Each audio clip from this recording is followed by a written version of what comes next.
Peace family, what's going on? The Wise Truth team is back again with the Going Nowhere Fast series, and this is part 2.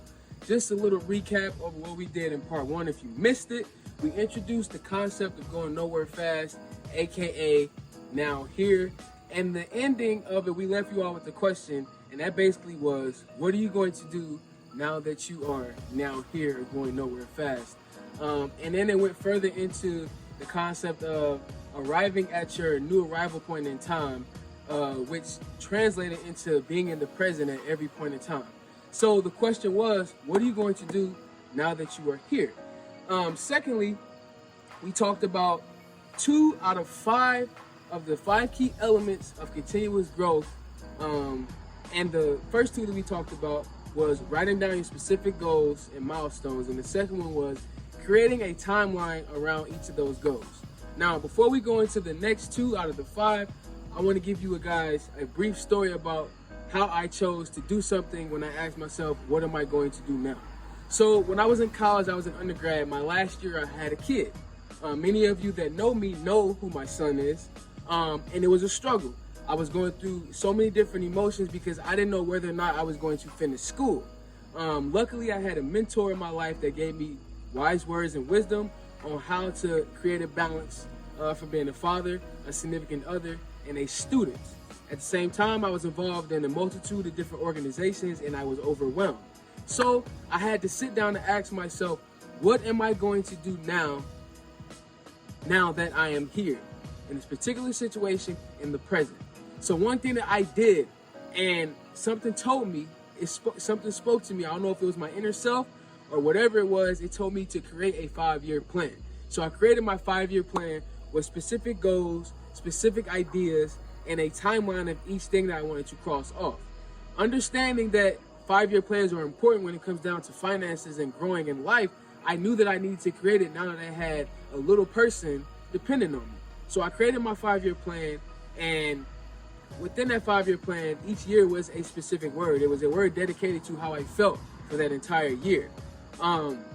That was last year, and I created that plan 2 years ago. So now I'm still steady knocking things off of that plan. Now, the third key element out of the 5 key elements of continuous growth and improvement is writing down an execution plan. Now, we have a timeline, right? You have to have an execution plan, meaning you're going to put down what exactly you need to do and how you're going to do it. It has to be specific. So when you're writing down an execution plan, you have to figure out how you're going to execute it. Let's say, for instance, you wanted to figure out how to build a bike, but you had no idea where to start. One thing that you can do is go to YouTube and watch a tutorial on how to build a simple bike.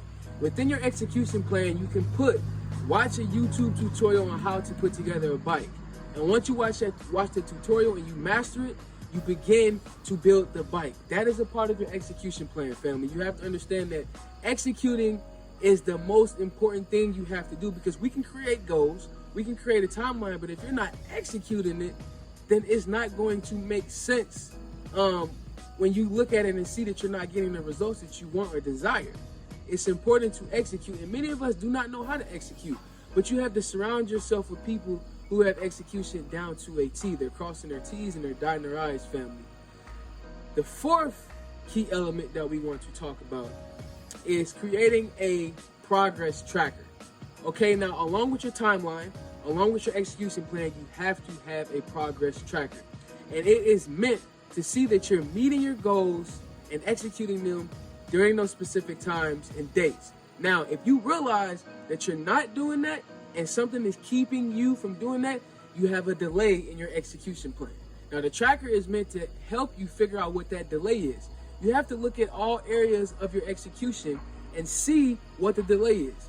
Once you figure out what that delay is, family, you understand why you could not execute at that specific time.